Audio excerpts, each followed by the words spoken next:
Ասյանը, արգելի գործընկերներ, էլի վերջ կսեմ ձեզ, ոնց կցանկանաք, ձեզը վերջ կսեմ, շատ բարի։ Կցել չէ, էլի, բայց ուղղակի ես հերթագրում եմ առաջինը ելույթ ունենալու։ Շատ բարի։ Տիկին Թովմասյան, կրկին սահմանափակում ժամկետային չունենք, մնում եք ողջախոհության սահմաններում, խնդրեմ։ Ես իհարկե ելույթի համար շատ ավելի խոսուն Արգելի լրատվամիջոցների Տիկին Թովմասյան, արգելի գործընկերներ, լրատվամիջոցների արգելի ներկայացուցիչներ, խնդրում եմ էլի, այն աղմուկի վերաբերյալ հորդորս պահպանեք։ Խնդրեմ Տիկին Թովմասյան։ Շնորհակալություն, Տիկին դատախազ, մի քանի հարցեր կան, որոնք որ իմ հարցերի մեջ չկարողացա տեղավորել, դրա համար որոշեցի այս ձևաչափը օգտագործել եւ շարունակել որոշ մտահոգությունների մասին բարձրաձայնում, որոշ փաստարկներով եւ ակնկալում եմ նաեւ եթե ոչ այս եզրափակիչ խոսքում, ապա գոնե լիագումար նիստի ժամանակ դուք այս գործերին անդրադառնաք, որտեղ դրանց գումարվելու են լիագումար նիստի ժամանակ հնչած հարցերն ու մյուս ելույթները։ Ես ուզում եմ, որ դուք որևէ տեղեկություն մեզ հայտնեք Նիկոլ Փաշինյանի իշխանության ամենախոշոր կոռումպացված գործի մասին։ Այն է պետություն ձեռնարկատեր ներդրումային անիվ հիմնադրամի մասին։ Անիվ հիմնադրամով 25 միլիարդ դրամ փոշիացվել է։ Այս գործը քննվում է 2022 թվականից։ Այս գործը երևի կարելի է դասակարգել այն գործերի շարքում, որ կա գործ, բայց չկան մեղադրյալներ։ Վերջը, այս գործով ինչ որ մեկը պետք է պատասխանատվություն կրի, թե ոչ։ Եվ հիմա ինչքան էլ փորձենք այսպես իջնել եւ մեղադրյալների շրջանակը նեղացնել ու գնալ հասնել, չգիտեմ, բաժնի պետի մակարդակ, ես ուզում եմ հիշեցնել, որ այստեղ տեղի է ունեցել համակարգային խոշոր կոռուպցիոն գործարքներ եւ դրանից չէր կարող անմասն մնալ ոչ Անիֆի տնօրենը,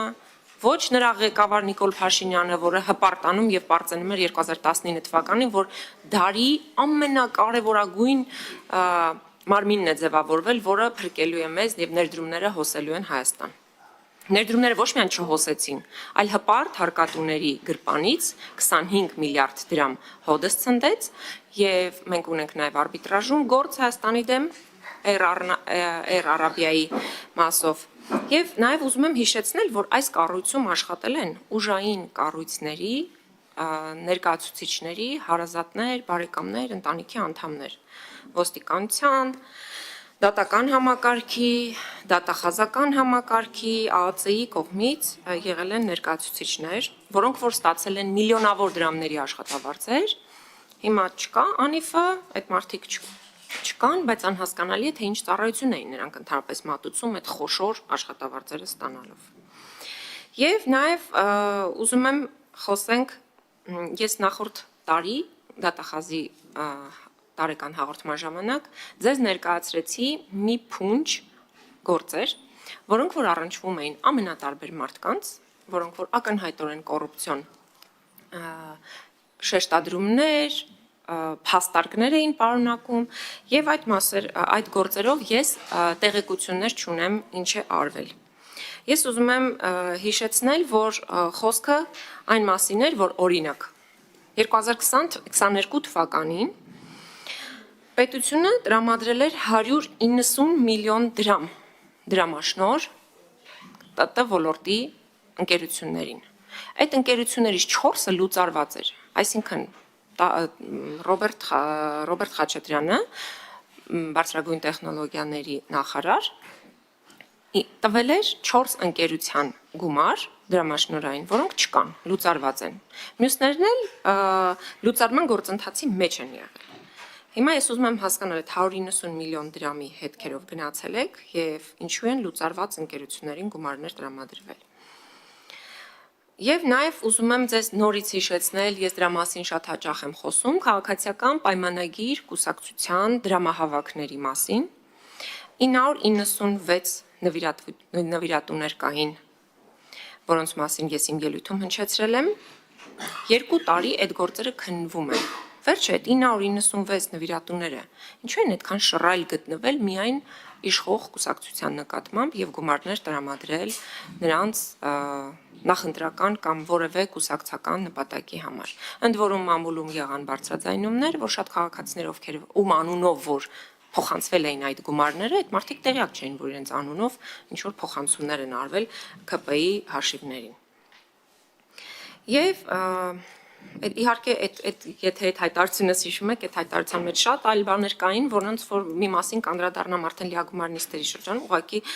չչարաշահելու համար այստեղ բոլորի համբերությունը։ Այնտեղ հիշեցնեմ ազգային ժողովի նախագահ Ալեն Սիմոնյանի, նրա քավորի մասին կար հայտարարություն, Հակոբ Սիմիդյանի մասին կար, այսինքն կուզեմ ձեզ update անել այս մասով, որ դուք տեղեկություն տաք այդ գործերով ինչ է կարել այս 1 տարվա ընթացքում։ Եվ նաև խոսվեց լրագրողների գործունեության խոչընդոտման մասին։ Ես ուզում եմ հիշել, որ անցած տարի էր այդ դրվագը, որ օթյակից լրագրողներին բռնությամբ դուրս էին հանել, կա հարուցված վարույթ, լրագրողները ճանաչված են տուժող, բայց այդ գործը տեղից չի շարժվում։ Բոլորը հայտնի են։ Տեսագրությունը կա ամբողջությամբ, այսինքն ողջ գործընթացը տեսագրված է, որևէ նոր բան չկա բացահայտելու, ուզում եմ հասկանալ ինչն է, որ խանգարում է այս գործի բացահայտմանը, եւ թույլ տվեք ասել, որ այդ գործի բացահայտման ուշացումը հանգեցրեց նրան, որ մոտ մեկ ամիս էլ չկա, շաբաթներ առաջ կրկնվեց այդ դեպքը եւ լրագրողներին բռնությամբ դարձյալ օթյակից դուրս հանեցին, ելի անվտանգության աշխատակիցները չունենալով նման լիազորություն։ Այսինքն մի գործը որ չբացահայտվեց, երկրորդը կրկնվեց։ Ու այս մասով ես ես ուղարկել եմ գրավոր նաև դիմում, կխնդրեմ նաև այս մասով ասեք ինչ ընթացքի մեջ է, գուցե ձեր մոտ արդեն կար հարուցված վարույթ, ես տեղեկություն չունեմ։ Եվ նաև վերջին կետով կուզենամ անդրադառնալ պարոն Վարդանյանի կողմից բարձրացված շատ կարևոր հարցին, որ հայհոյանքը դարձել է քաղաքական կատեգորիա եւ հայհոյախառն խոսակցությունը դարձել է մեզ համար մարտահրավեր։ Այո, ես կիսում եմ այդ մտահոգությունը, Հայաստանում շատ տհաճ է երբեմն եւ համացանցով եւ նաեւ հեռուստաընկերությունների նաեւ միջոցով, երբ որ դու հետևում ես շատ գործիչների խոսույթին։ Բայց ես ուզում եմ ուշադրություն դարձնել, որ մենք գործ ունենք էլիտայի հետ եւ առաջին հերթին իշխանական էլիտան պիտի թելադրի օրինակելի օրակարգ եւ աչքի ընկնի օրինակելի վարքով։ Երբ որ Նիկոլ Փաշինյանը ազգային ժողովի ամբիոնից հայհոյախառն խոսակցություն է ունենում, չեմ ասում սպառնալիքները, դեռ միայն հայհոյանքի մասին եմ ասում, սպառնալիքները չեմ ասում, պատերին ծեփերը, գռեհի արտահայտությունները, մնացած չեմ ասում։ Ես ուզում եմ հասկանալ այս խոսույթը, երբ որ իջնում է ուղիղ վերևից,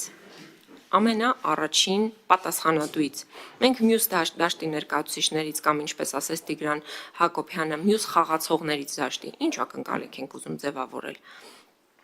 Եվ այս մասով ուզում եմ վերջնականապես եւ եւս մեկ անգամ, ինչպես ես ասել եմ իմ առաջին ելույթում այս խորհրդանի, եկեք պահպանենք падգամավորական էթիկան եւ եկեք միմյանց նկատմամբ վերաբերվենք հարգալից։ Գոնե եթե միմյանց նկատմամբ չկա այդ հարգանքի տարական դրսևորումը խոսույթի ձևավորման, ապա գոնե մենք պարտավոր ենք այդ հարգանքի դրսևորումը ապահովել հանրության նկատմամբ։ Իսկ հանրությունը մեզ նայում է ուղիղ եթերի ռեժիմով, պարոն Վարդանյան, ես տեսա ձեր ջանքերը օրեր առաջ ազգային ժողովի դահլիճում, որ փորձում եք զսպել ագրեսիվ քաղաքացիական պայմանագիր կուսակցության ներկայացուցիչներին։ Ստե մի հատ շտկում էր, ես փորձում էի կանխել միջադեպը եւ իմ վարկագիծը վերաբերում էր բոլորին։ Ձեր վարկագիծը վերաբերում էր բոլորին, բայց եթե դուք ուշադիր նայում եք տեսանյութը, հայհոյում են ԿՊ-ի падգամավորներ, ինչը շատ ամոթ է։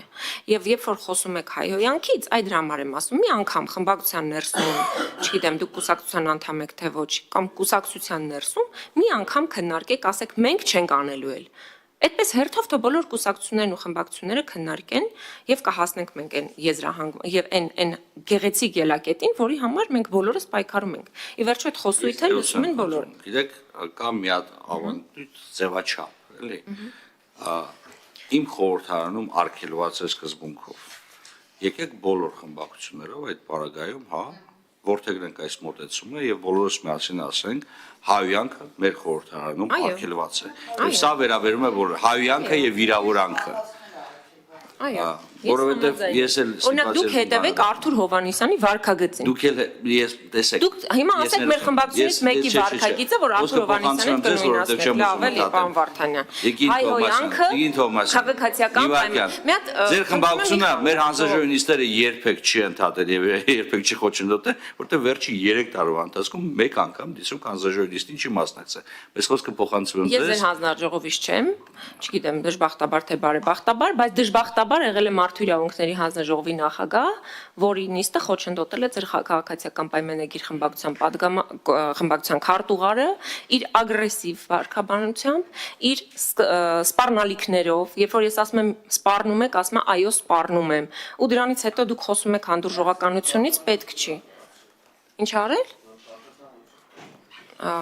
Հիմա դատաների մասին երկար խոսանք, այստեղ ստոպ անեմ, պարոն Սարգսյան։ Թույլ տվեք Տիկին Թե ուրիշ դեպքերին էլ անդրադառնամ։ Ես խնդրեմ Տիկին Թովմասյան, Ժորժ ջան, արեք հարգենք քաղաքական խոսույթը։ Այս դրա մասին է խոսքը։ Հաճելի, ոչ հաճելի արտահայտությունները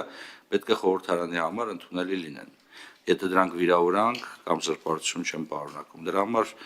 պետք է պատրաստ լինենք, թույլ տանք, որպեսզի յուրաքանչյուրս կարողանա արտահայտվի։ Ժամանակ ունենք, հնարավորություն ունենք, եթե պետք է նիստը 4 օր կանենք, բայց ամենուրեք այդ կարտահայտվի։ Խնդրեմ Տիկին Թովմասյան։ Շնորհակալ եմ։